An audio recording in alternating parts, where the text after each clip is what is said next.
The next story we're going to read is Tamar's story. And this is in 2 Samuel 13.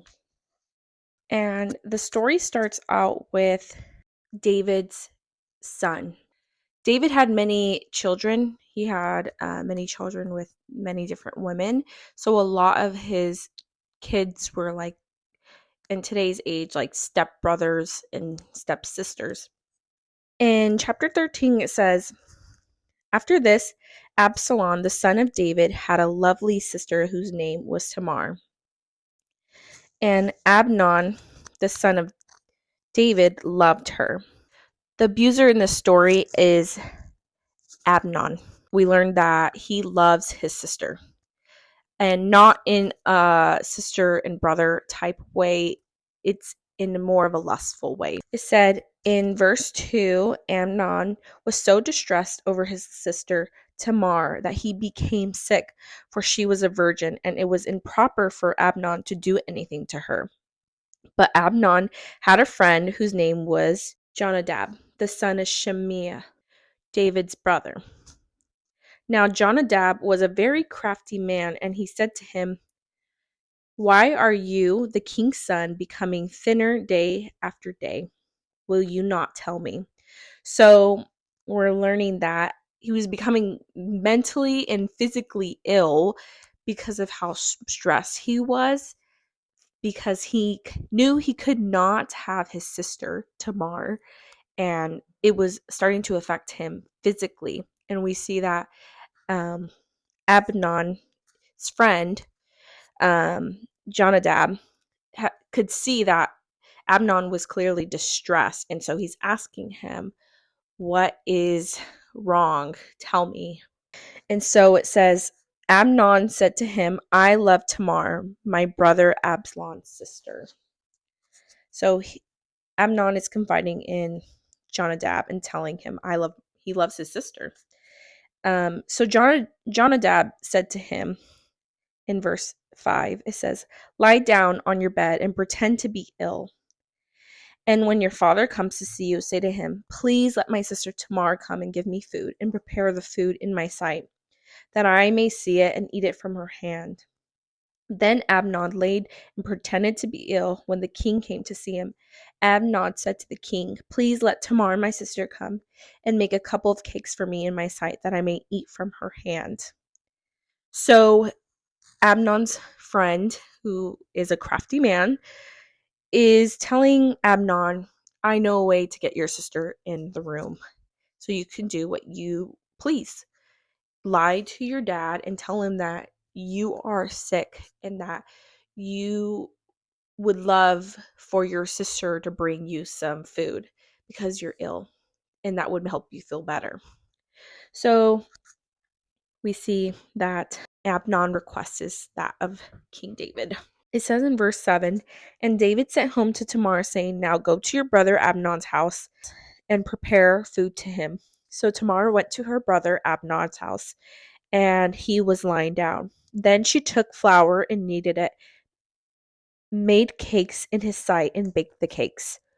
And she took the pan and placed them before him, but he refused to eat. Then Amnon said, have everyone go out from me. They all went out from him. Then Amnon said to Tamar, bring the food into the bedroom, that I may eat from your hand. And Tamar took the cakes which she had made and brought them to Amnon, her brother, in the bedroom. Now when she had brought them to him to eat, he took hold of her and said to her, come lie with me, my sister. But she answered him, no, my brother, do not force me, for no such thing should be done in Israel. Do not do this disgraceful thing. In verse 13, and I, where could I take my shame? And as for you, you would be like one of the fools in Israel. Now therefore, please speak to the king, for he will not withhold me from you. However, he would not heed her voice, and being stronger than she, he forced her and laid with her. So we see Amnon's plan being played out. Tamar comes, she brings him food, she bakes him some cakes. He orders everyone to leave his room and to leave his house. And he basically tells Tamar to lay with him, to sleep with him. And Tamar is telling him, this is not right. Don't do this to me. You will be a fool if you do this. We see her pleading with him, having a conversation with him, telling him not to do this, and even suggesting, if this is what you want, ask for my hand in marriage. Don't just take this from me. But we see that Amnon doesn't listen, and he forcefully makes her lie with him because it says that he's stronger than her and he forced her. In verse 15, it says, Then Amnon hated her exceedingly, so that the hatred with which he hated her was greater than the love with which he had for her. And Amnon said to her, Arise and be gone. And she said to him, No, indeed, this evil of sending me away is worse than the other that you did to me.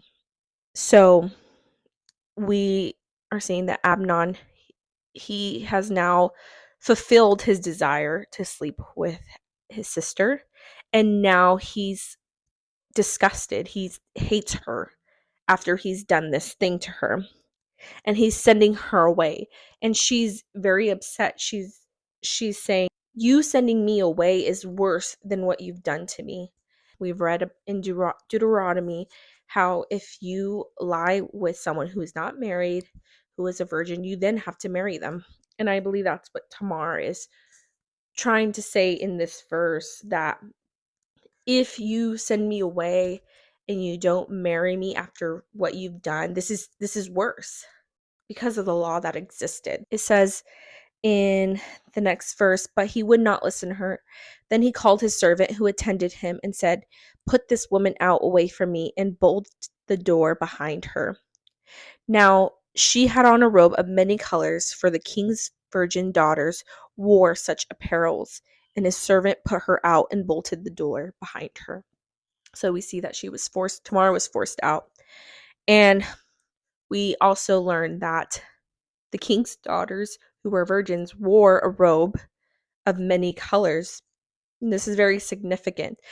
Being a virgin was very, very important, and it was something, I would say, that was something to be proud of back then, as we see that she had a robe of many colors, and that symbolized that she was a virgin to others.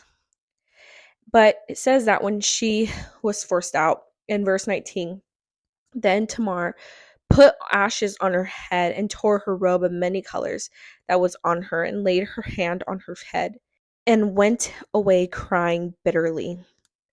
So we see that she's forced out, and she tore the robe that symbolized her being a virgin. She tore it because that was no longer the case after this. And we see that she's just in distress. She's emotional. She has her hand on her head and she's crying. She put ashes on her head.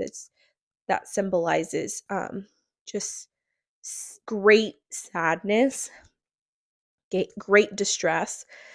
And in verse 20 it says, And Absalom, her brother, said to her, Has Amnon your brother been with you? But now hold your peace, my sister. He is your brother. Do not take this thing to heart.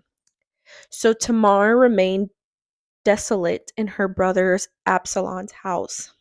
We see that, because Tamar is showing her distress, um, you know, physically, and on the outside she tore her robe of many colors. We see that her other brother notices, and he basically puts two and two together and realizes that his brother Amnon has taken advantage of his sister Tamar. Absalom basically tells Tamar, don't take this thing to heart, to hold her peace. And it says that Tamar remained in her brother Absalom's house. So Absalom kind of protected her after this had happened. And it says in verse 21, But when King David heard of these things, he was very angry, and Absalom spoke to his brother Amnon, neither good nor bad. For Absalom hated Amnon because he had forced his sister Tamar. So we learned that King David heard and he was upset by what had happened to Tamar. And we also learned that Absalom, the brother that is protecting Tamar, he develops this hatred for his brother Amnon, who did this to Tamar. So in the next few verses, we see that Absalom, which is the brother that's protecting Tamar, in 2 years after the incident, he requests from his father, King David, to go on this trip. And he is requesting that his brother Amnon go with him. And the king says in verse 26, "Why should he go with you?" But it says, "But Absalom urged him, so King David let him go with him." And we see that this was a plan to attack his brother Amnon. Verse 28, "Now Absalom had commanded his servants, saying, Watch now, when Amnon's heart is merry with wine, and when I say to you, Strike Amnon, then kill him. Do not be afraid, for I commanded you. Be courageous and vigilant." So the servants and Absalom did to Amnon as Absalom had commanded them. Then all the king's sons arose, each one of them got on his mule and fled. So his plan was to get his brother drunk, and once he was drunk enough, he had told the servants to kill him, and they did. Absalom had planned this because of what Amnon did to his sister Tamar. It says in verse 32, "For by the command of Absalom that has been determined from the day that he forced his sister Tamar. For now, therefore, let not my lord the king take the thing to heart, to think that all the king's sons are dead, for only Amnon is dead." In the next few verses, we see that Absalom fled. He fled to a new place, and David mourned for Amnon for losing his son. It says that David longed to go to Absalom, for he had been comforted concerning Amnon because he was dead. We later learned that after Absalom fled, some time has passed, and he requests someone to go to King David to allow him back into Jerusalem. And we see that Absalom's request was granted, but the king did not speak with him. So he was allowed to come back. King David allowed Absalom to come back to Jerusalem, but there's had been some time where King David and his son Absalom did not speak because of what he did to his son. Eventually, some time passes, and David and Absalom do have an exchange. David ends up forgiving his son Absalom for killing his other son Amnon. It says that he dwelt in Jerusalem for 2 years, but he did not see the king's face. In verse 33, we read that the king calls for Absalom, and it says, "He came to the king and bowed himself on his face to the ground before the king." Absalom comes to his father David, bows, and then it says, "Then the king kissed Absalom."